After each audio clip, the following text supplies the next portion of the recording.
Үндэсний өв соёл, үнэт зүйлсийг эрхэмлэгч Mobicom.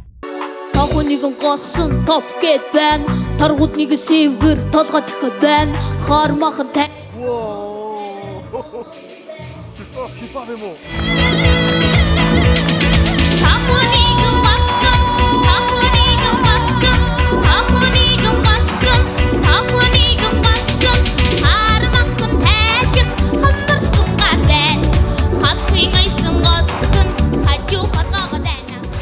Яагаад ийм үзүүлбэрээр оролцохоор болсон юм?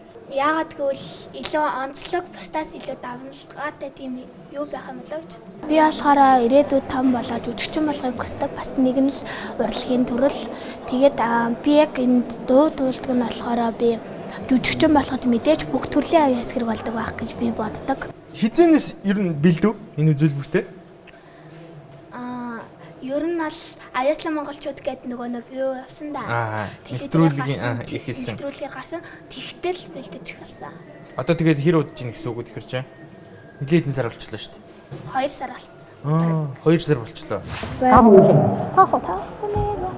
Тахуныг госон. Хүүш нарийнхан. Хүүш нарийнараа явуулсан. Тахуныг госон топ гээд байна. Нарийнараа. Наадах юм дүү. Ханаас ирлээж? Говьлтайгаас. Хол зам туулж ирээд ямар ч гэсэн тэнцвчлээ 4-4 тим. Шүүгчд хэр хатуу байна? Сайхан байна уу? Гоё энэ хатуу биш ээ л. Аханд өгөлдөг шиг сүлд нэг гоо. Өгөлдөг шиг чимж орж идэг.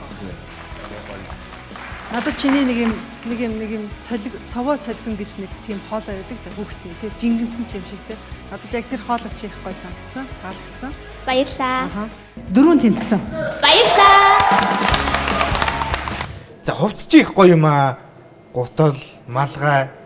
Энэ бүхнийг хин энэ загварыг гаргасан уу? Эсвэл чамд байсан юм уу? Энийг болохоор манай ээжийн найз нь хийж өгсөн загварын гаргаж. Яг үндэсний загвар гаргасан байх шиг байна тийм ээ? Тий. Чиний хувьд авьяаслаг монголчууд шоу хэр үнцэнтэй? Маш үнцэнтэй. Их гоё шоу.